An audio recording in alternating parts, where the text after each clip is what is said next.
This is insane. I hit 3,000 views on this teaser alone, but 21,000 views on the progression shots from start to finish. Let's talk about it. What's up, everybody? This is Artist TDJ here with another video for you.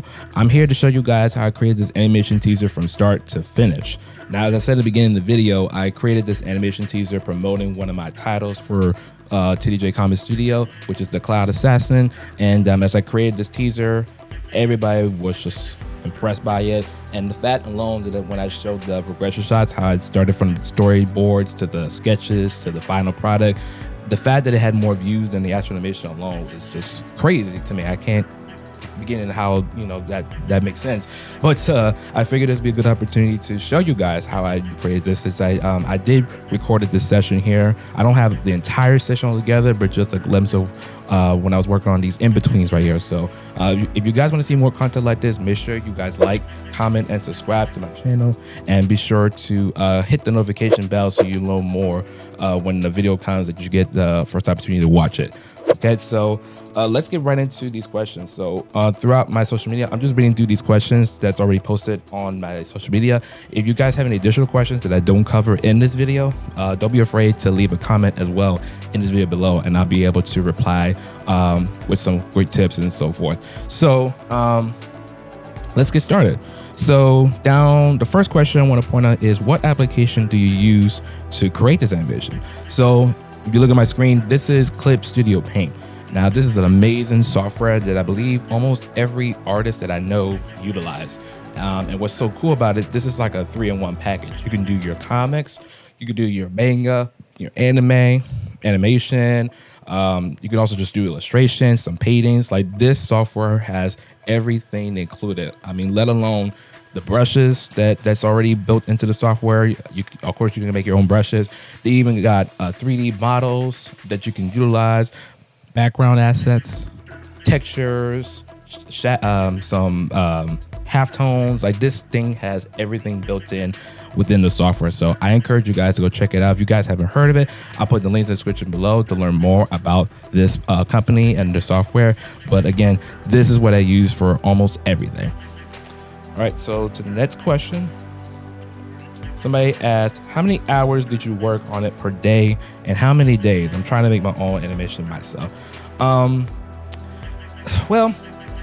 me put it this way. So I didn't really put a timer on how much time I put into it. I could just tell you by how long it took me to get here. So this took me about almost 2 months to pull together, but that's just counting the days I invested in. If you talk about the actual hours I put in, I don't have the answer for you, because mostly I spend a lot of my free time putting this together. Once I finish doing work and commissions, then anytime I put aside, that's what I invested in working on this animation. But I would say probably it took me 2 months to get this off the ground. But that was after I finished the storyboard. So the storyboards, I think it didn't take me that long, because I had a clear idea of what I wanted to do. So I wanted the Cloud Assassin to kind of appear from the toes up to her head, and then see her standing there with her hair waving. Like, that was in the storyboards, and that was just initial concept. I haven't touched it back until after the fact. So probably around July, August is when I took the storyboards and I started doing the keyframes and started doing a rough animation, and then from there I finished it around September. So yeah, roughly 2 months or so. But again, don't forget, animation takes a while. It's a long process, because as you can see, it's not just, if you're just doing all this by yourself, you're talking about doing storyboards, doing the rough animation to make sure the timing is right, making sure that everything looks good from each frame, and then we're working on 24 frames per second. You gotta count for all those frames, make sure each of those frames are working, and then of course that's just the drawing, and then you gotta do the coloring, the flat colors, then the final design, and the process of how to the color grading. Like that all takes up time as well. So unless you have a team that kind of, that's together. If you're doing it by yourself, this is going to take up a lot more time to get initially goes there. So it's a long-term investment, I would say, of your time, of your effort, but it's worth it. So I invested a lot of time for, getting this off the ground, and I could definitely say I'm proud of what has become of it. And so, again, 20-second animation for just for 2 months, I said. So yeah, a lot of time invested. So another question they ask is, do you have any animation tutorials? I sadly do not have animation tutorials at the moment.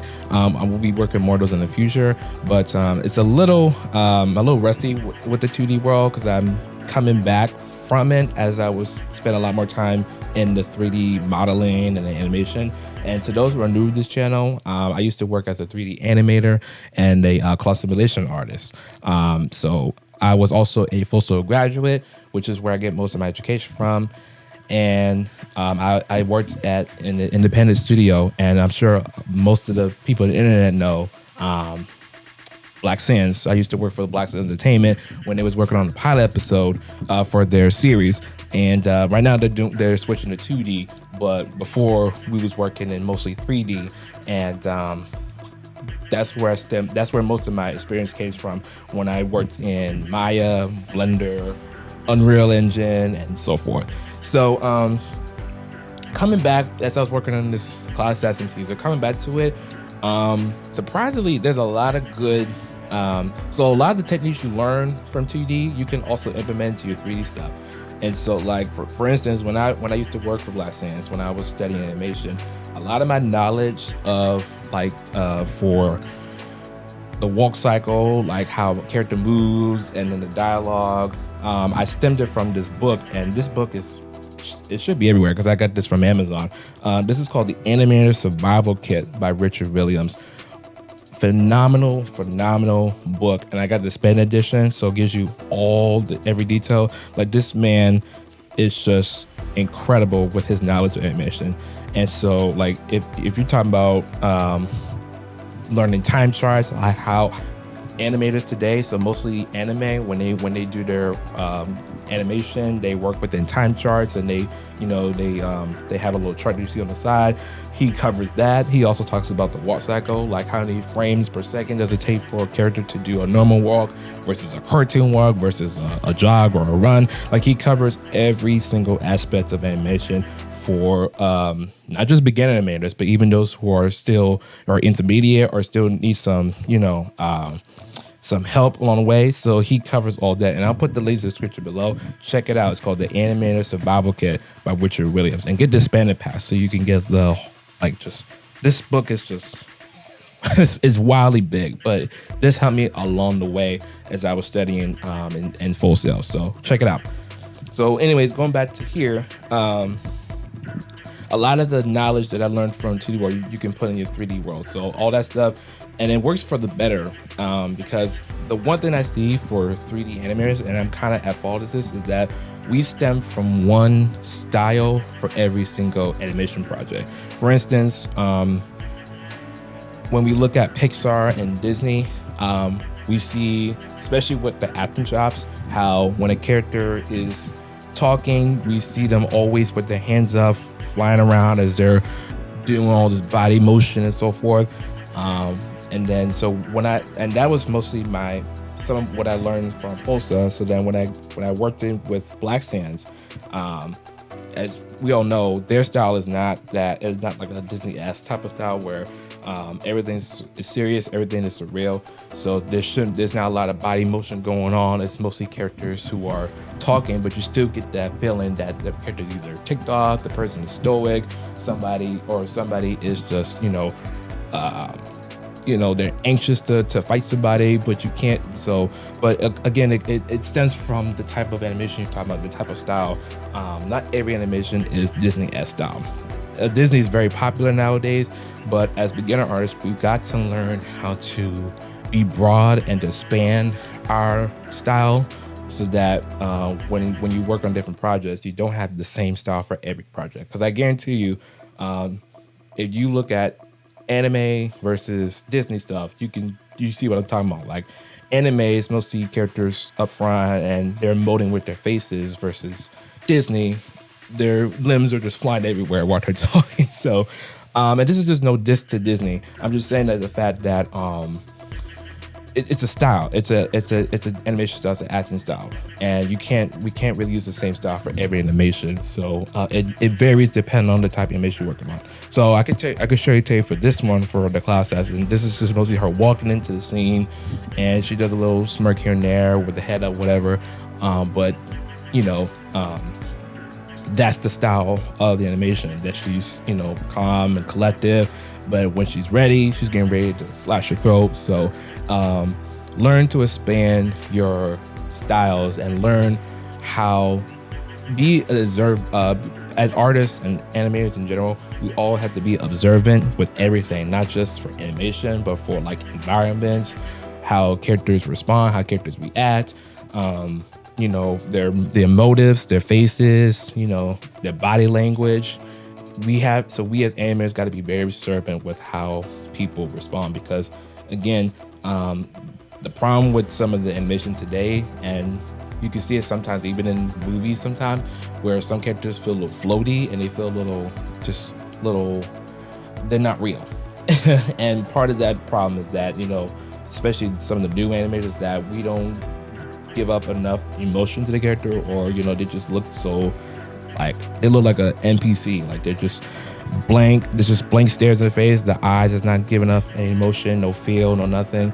So that's one of my tips for beginners. Just learn how to find a way to learn to expand more, and don't just stick with one style. Learn to adapt different styles for different type of projects, and give the character some life too, you know.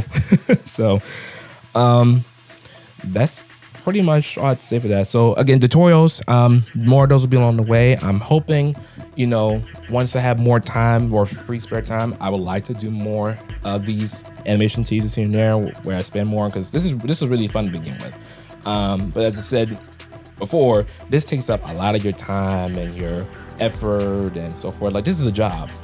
This is some kind of, if it's a hobby to you, this is some kind of hobby for me, because again, a lot of time, a lot of emotion invested. So this was not for a commission per se. So I'm not getting paid to do all this work so far. This is just me in my free time that I just wanted to, you know, hone my skills, and basically a shameless plug for me to promote one of my characters. So but yeah, there will be more tutorials along the way, so be on the lookout for that. Again, don't forget to like, comment, and subscribe to my work.